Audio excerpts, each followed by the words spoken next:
So having said that, Well, I have a clip of someone going to debate in a very, very good think tank. You probably have already seen it, but we're going to watch it again. Here we go, ladies and gentlemen. Take a look. Suggested budget cuts $1.5 trillion. I wish it should be even more. That is not true. No, it is. It's okay. You could look it up. $1.5 trillion should be the equivalent of cutting the entire American military budget and a half. He's advocating for raising taxes on the ultra wealthy. We'll see if that materializes. That is an income tax. The ultra wealthy generally do not take a large portion of their income from an income tax and take it instead from capital gains. Well, fundamentally increasing an 8% tax on Elon Musk, who takes like $10,000 as a salary or something stupid, will not make any material difference. This is a straw man argument, and it is obfuscating from the fundamental issue. It's a government for and run by oligarchs. That young man was so right. If you're not in business, you don't understand that rich people live off their capital gains. And let me break it down to you a little deeper, Alexis, for what they do.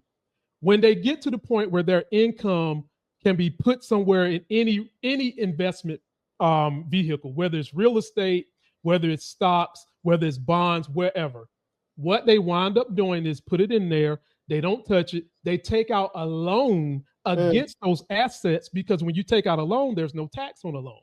And so in essence, the only thing they do have to pay is whatever small interest rate they have to pay on the loan, because it's insured with whatever their asset is. And then when they get their little capital gains, they're only paying about a 14.5% rate. And if you're not smart enough of an American electorate to understand that, you fall for the banana in the tailpipe of what the Republicans say every single time about them cutting taxes. First of all, the average podunk trailer park trash don't know what taxes are being cut in the first place. They don't know it. They have no idea. When a Republican says they're cutting taxes, they're not cutting nothing that you're dealing with. They're not cutting your income taxes. They're definitely not going to cut any property taxes, and they're not going to change highway tax. They're not cutting that. What they are doing is trying to figure out how to eat around the edges, reduce the capital gains tax, reduce corporate taxes, and therefore empower themselves, because it's a vicious loop that they're in. When a big corporation wants to move into your community, let me tell you how they get traded. They will offer them all kinds of bukus of money up front.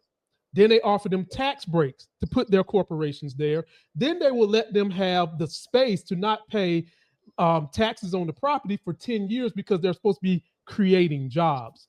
Oh. If you were an empowered people, you would understand that for the longest time, the Republican Party has been preaching that the backbone of business in any community is the small business. Why give some corporation that's moving into your community all that money when you could break that money down and give it to all the small businesses, the trade schools in your area, to uplift the community that is already there, and tell that corporation if they want to move in, fuck it, you're going to have to pay.